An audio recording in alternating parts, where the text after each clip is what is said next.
All right, good morning. Going to start these off a little bit different with actually having some light on, but we're going to turn it off as soon as we head to the gym. So we are going to go on a ride to the gym. What's on the mind this morning? Or first, what's on the schedule this morning? Heading into the gym for a full body day.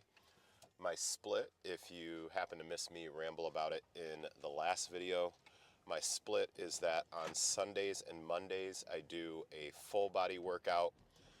Then on Tuesdays I will do some form of cardio. Today is Wednesday, so yesterday my form of chosen cardio, can't believe that I am doing this or did this, dropped into the Central Illinois Athletes Club and participated in a 5 a.m. run club. So that was, that was for me a pretty tough, tough workout.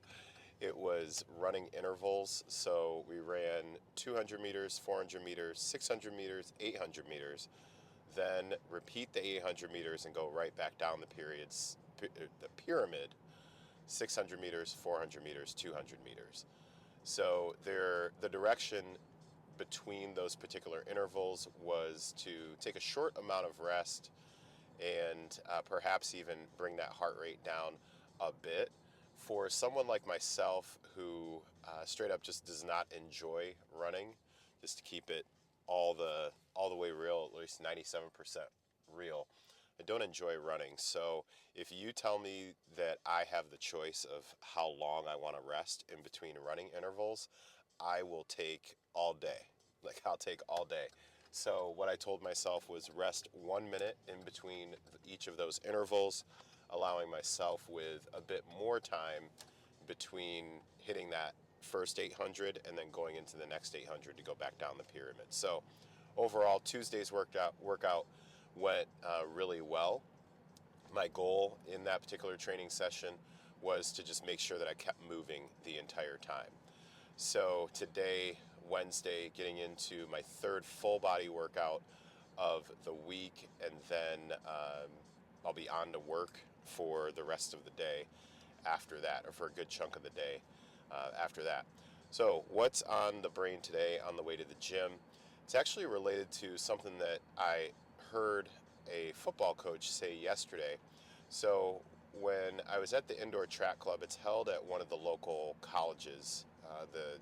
The athletes club rents some of the basically track time, this indoor track, and there's a Division III school here locally.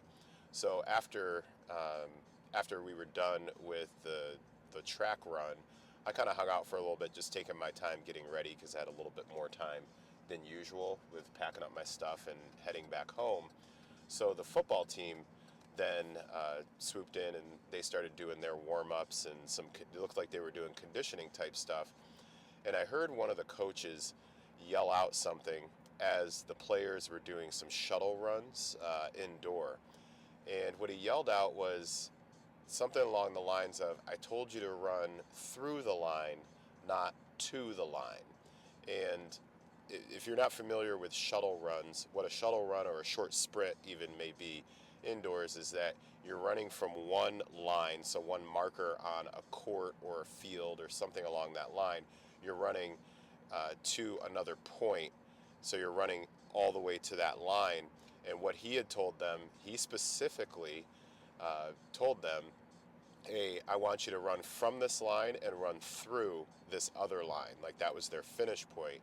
And he noticed that players were starting to pull up and lower their speed as they were approaching the line. And it just kind of stood out to me the way that, the way they said it, because he was yelling, which pretty normal when it comes to athletics, not just football, by the way. For those of you who may not have been exposed to that, that's pretty normal stuff. It just really stood out to me because throughout the few minutes, at least, that I was ear hustling on what he had going on, he was very meticulous about specific details, and it didn't necessarily have to do with the infinite or very small detail on technique. It was more how they were approaching things and the level of effort that they were putting into it, and that's what really stood out. So when he said that reminder of "I told you to run through the line, not to the line," it really stuck with me, and I was thinking about it in terms of when like when I'm training, and let's say that I'm doing something like a bike or a row, or if I'm on a treadmill and doing a run, and it's something that's attached to a timer, and let's say that the goal is for me to do a row for 1 minute. So row for 1 minute, then I can row, and I was thinking to myself, man, when that clock is at, it starts at 1 minute and then it's counting down, and then I'm mid stroke and the clock is at 58 seconds, am I continuing to row all the way through until that timer has run all the way out? Or am I kind of like, I'm not going to be able to get one more stroke in when it's like 58 or 59 seconds? So I hit the number. I think about it with the biking a lot too. With the gym that I primarily go to, we have the Rogue Echo bikes, or I've been at gyms previously where you have the Assault bikes. Either one of those is pretty standard in the CrossFit slash functional space. So when you're trying to get to a certain number, even if it's not timed, when you're trying to get to a certain number of calories, let's say, on a bike, then you may be biking and you're pedaling, trying to get to that particular number, and you know that even though your feet stop moving, or your arms, if you're using one of those bikes, even though the effort stops, there's some momentum that will keep that thing counting 1 to 2, maybe 5 even more calories, just depending on how much momentum you've given it, how much force, or how much energy and force you've put into it. And sometimes I can remember having that internal dialogue with myself. That's what really kind of reminded me of this when that coach was talking about run through the line, not to the line yesterday. I have that internal dialogue with myself sometimes where it's like I'm going to 50 calories, and I know 50 calories on the bike, that's a unit of measurement.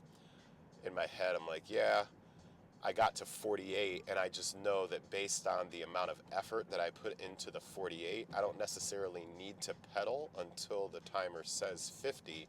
I can stop pedaling at 48, and it's most likely going to get all the way there. Same thing on the rower. When you're pulling on the rower, you know that if you're trying to get to 500 meters, once you get to 496, you don't necessarily have to keep pulling in order to get it to the 500. Most likely the momentum that you've created with the wheel, I'm sure there's a technical term for it. I was going to say flywheel, and I'm not sure that's the exact term.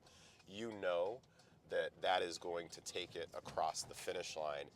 And still, just that reminder that just because that last few meters, you don't necessarily have to put the effort into it to get it to say that on the bike, or the last few to get it to say those last few calories.